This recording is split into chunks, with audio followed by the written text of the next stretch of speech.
If I paid you as fast as humanly possible, that was the most meaningful thing I could control for you.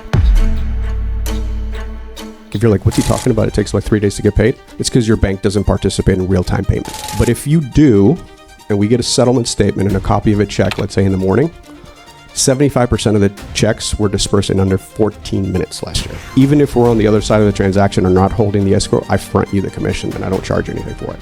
I understand your world and that's why I did it, but I also did it strategically. I know that every new real estate company in America is going to look more like us than our predecessors. Is that true? Yes. A franchise was a way to expand nationally when you didn't have the resources to go everywhere and you needed influence, right? Truly, if you were going to enter a market 20 years ago, you needed a local expert because Aaron couldn't show up in real time in 1080 HD resolution on a Zoom. But we don't need that anymore.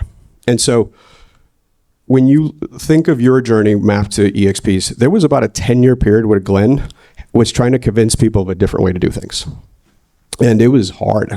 The part that most people don't know is that there was some crazy periods of time of EXP where we actually had to change state laws, right? Like once upon a time, they made us print out every single file to audit it manually because they didn't believe in a digital file. And Glenn convinced them by giving them an admin right, said, audit me whenever you want real time, don't even call me. And we turned out to be better than our brick and mortar competitors. And they changed the law. But something happened, and I think life is 80% being at the right place at the right time, which was COVID. Right? I think the acceleration to virtual would have happened regardless over a 10 or 20 year period, but it was condensed into like a 90-day experiment. And we proved it worked. And then we proved it worked. So now every new company says they have rev share, they're national, blah, blah, blah, blah, blah. I actually had the team look and I found 63 companies the day we did it that claimed the long tail is much longer than you think. So again, okay, if this is the new paradigm, we're now EXP 2.0.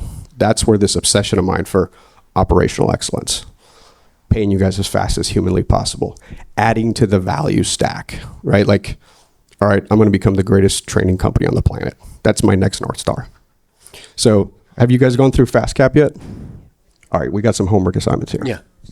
So included in your fees, we have a 6-week intensive course that at the Red Company would cost something like $795. This is included.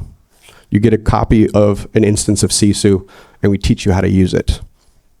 I have a whole bunch more other things coming because unlike the franchise models, I say Gary Keller and Eric at Remax and Ryan at Anywhere sell franchises, which is effectively a made-up territory, right?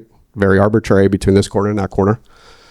And I say they have more in common with Yum Brands that own Burger King and Tim Hortons than with me. We are the first mega broker to ever exist. Like what we've done has never been done before. As of Friday, as I'm getting ready for earnings calls, we have 2,496 direct full-time employees. That's who supports you. KW, Remax, Anywhere, their corporate staff are like 100 or 200 agents. Because really, who supports the average agent is a small independent business owner, independently owned and operated, right? Which is maybe 2, 3, 4 humans, right? It's not thousands of people supporting you in real time. So it's also being able to pivot, right? So we proved it worked. And the cool thing was we proved it worked. The bad thing is it's like, oh, that works. So how do you differentiate, right? And when you look at category creations, there's moments in history. Netflix disrupted Blockbuster, but they didn't stop there. They now disrupted MGM, right? They're now streaming football, right? And that's where companies need to stay in the forefront. And probably the two best examples I can think of is one was Kodak. Did you know Kodak had the patent to digital photography? Their board said if we release this, it's going to eat our golden goose. And they didn't release it. And then it ran out, and then Kodak put them out of business. Steve Jobs had the iPhone, and he goes, I want to release this. And their board said, you will eat the iPod. And the iPod is the highest grossing product with the highest margin we've ever put out in Apple's history. He goes, okay. And he ate his golden goose and created an entire category, which is now the smartphone. So the cool part is we are the category king, undisputed heavyweight champion of the world in the cloud-based brokerage space. If you were to add the other 62 competitors, they're not even half of us. But we can't fall asleep on our laurels. So that's where you're going to see us tweaking stuff. Glenn likes to say we're forever in beta, which means I'm running experiments all the time. Sometimes stuff works, and sometimes it doesn't, and I throw it away. But sometimes if it works, I lean in.